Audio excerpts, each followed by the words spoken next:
नमस्कार, माझे नाव सृष्टी सुदर्शन कोठावळे. नमस्कार, माझे नाव अश्विनी कलेश वडके.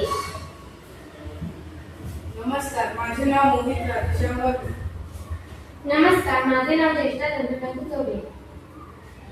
नमस्कार, माझे नाव त्रिशूरज इंद्रजित गुप्त. आम्ही जिल्हा परिषद आदर्श जीवन शिक्षण विद्यामंदिर वार्ड नंबर 1 चे इयत्ता 7वीचे विद्यार्थी आहोत. आम्ही विकसित भारत या संकल्पनेवर विचार, कल्पना, प्रतिकृती मांडत आहोत. आम्ही या प्रतिकृतीनं 2 भागात विभाजन केले आहे.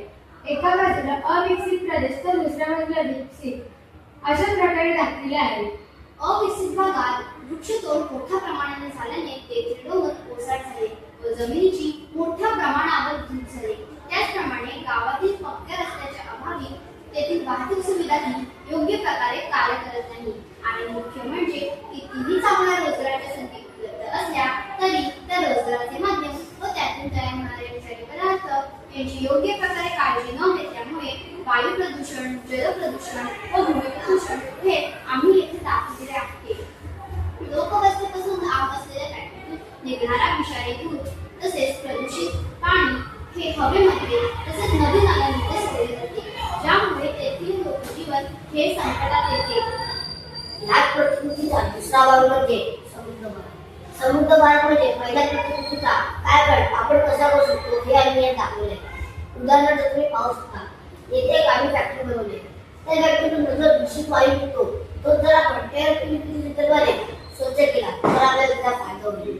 तसेच हॉस्पिटल फॅक्टरी यातून जे दूषित पाणी निघतं ते आपण नदी नाल्यांमध्ये सोडून देतो.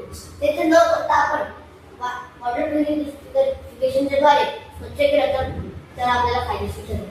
कचरा भारताची मोठी समस्या आहे. अविकसित भागामध्ये कचऱ्याचे विभाजन न करता जागोजागी कचरा टाकल्याने प्रदूषण व रोगराई वाढत आहे.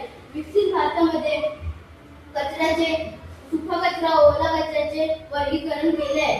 ओल्या कचऱ्यापासून खत निर्मिती, बायोगॅस तयार करता येतात. सुक्या कचऱ्याची योग्य प्रकारे विल्हेवाट लावता येतात हे दाखवले आहे. गावाची प्रगती ही रस्त्यावरूनही दिसून येते. रस्ता पक्का असल्याने वाहतुकीची शौचालये उपलब्ध होतात. दळणवळणाची साधने मुबलक प्रमाणात असल्याने गावाची प्रगती दिसून येते. अशा प्रकारे आपण सर्व मिळून समृद्ध भारताचे स्वप्न पूर्ण